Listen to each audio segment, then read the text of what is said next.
নাবালিকার উপর অ্যাসিড হামলার ঘটনার প্রতিবাদে পুলিশ সুপার ও মুখ্যমন্ত্রী মমতা বন্দ্যোপাধ্যায়ের পদত্যাগের দাবি জানিয়ে পুরুলিয়া শহরের ধিক্কার মিছিল করল বিজেপি।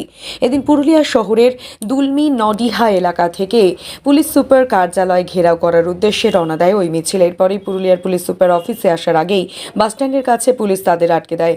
এদিন এই মিছিলে উপস্থিত ছিলেন পুরুলিয়ার বিজেপির সাংসদ জ্যোতির্ময় সিং মাহাতো, জেলা বিজেপির সভাপতি বিবেক রাঙ্গা, জেলা সহসভাপতি গৌতম রায় সহ অন্যান্যরা। এদিন বক্তব্যের মধ্য দিয়ে সাংসদ বলেন, নাবালিকা ওই নির্যাতিতার উপর গত 1 মাস আগে শ্লীলতাহানির ঘটনা ঘটেছিল। এরপর 2 অভিযুক্ত গ্রেফতার হয়। ঘটনার পর নিরাপত্তার দাবি জানিয়ে বারবার প্রশাসনকে অভিযোগ জানিয়েছিল। এরপরেও পুলিশের নির্যাতিতাকে নিরাপত্তা দেওয়া হয়নি বলে অভিযোগ। অবশেষে গত 12 সেপ্টেম্বর দুপুরে দুষ্কৃতীরা অ্যাসিড ছুড়ে হামলা করে তাকে। তাই নারী নিরাপত্তার দাবিতে পুলিশ সুপার ও মুখ্যমন্ত্রীর পদত্যাগের দাবি তোলা হয়। বারবার নিরাপত্তা চাওয়া সত্ত্বেও নাবালিকা নিরাপত্তা কেন না কেন পুলিশ প্রশাসন। আপনারা জানেন গতকাল আমি হাসপাতালে গেছিলাম। তার আগের দিন খবর পাই কি পুরুলিয়াতে একজন নাবালিক বোনের উপরে অ্যাসিড হামলা হয়েছে।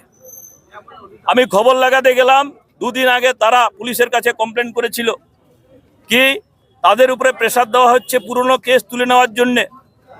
একটা ছেড়ছাড়ের কেস দিয়েছিল সেই বোন এবং তার মা, তাদেরকে হুমকি চুমকি দিচ্ছিল বারে বারে, এবং তাদের কোনো রিলেটিভ কিংবা সাগরেদ গিয়ে বাড়িতে বলছে কি ওই কেস পুরনো কেস যদি না তুলে নেওয়া হয় তাহলে তোমাদেরকে জ্বালিয়ে দেওয়া হবে, পুড়িয়ে মারা হবে, হত্যা করা হবে। তখন তারা পুলিশের দ্বারস্থ হয়, এসপির কাছে আসে, এখান থেকে কোনো সুরাহা পায়নি। তার 1 দিন পরে 2 দিন পরে তার উপরে হামলা হয়, অ্যাসিড ছুঁড়ে মারা হয়।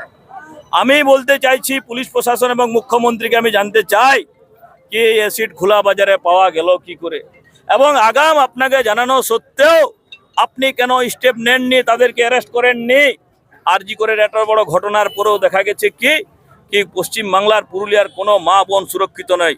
মমতা ব্যানার্জি যতক্ষণ না ইস্তফা দিচ্ছে কেউ সুরক্ষিত থাকবে না। বর্তমান যে এসপি আছে সেই এসপির কাণ্ড কারখানাও কোনো ঠিক নেই। সে সবসময় মেতে আছে কয়লা বালি পাথরে, তার মানুষের সুরক্ষার উপরে কোনো ধ্যান নেই। সে শুধুমাত্র দেখছে নিজের পকেট কি করে ভরে আর কালীঘাটে কত টাকা পাঠানো যায়, এই ব্যবস্থায় সবসময় লেগে আছে।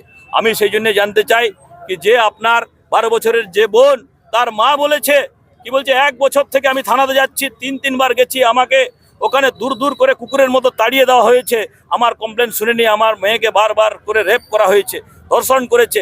আর আমরা যখন এফআইআর করতে যাই সেদিনকে তাকে অ্যারেস্ট করে। কিসের জন্য অ্যারেস্ট করে?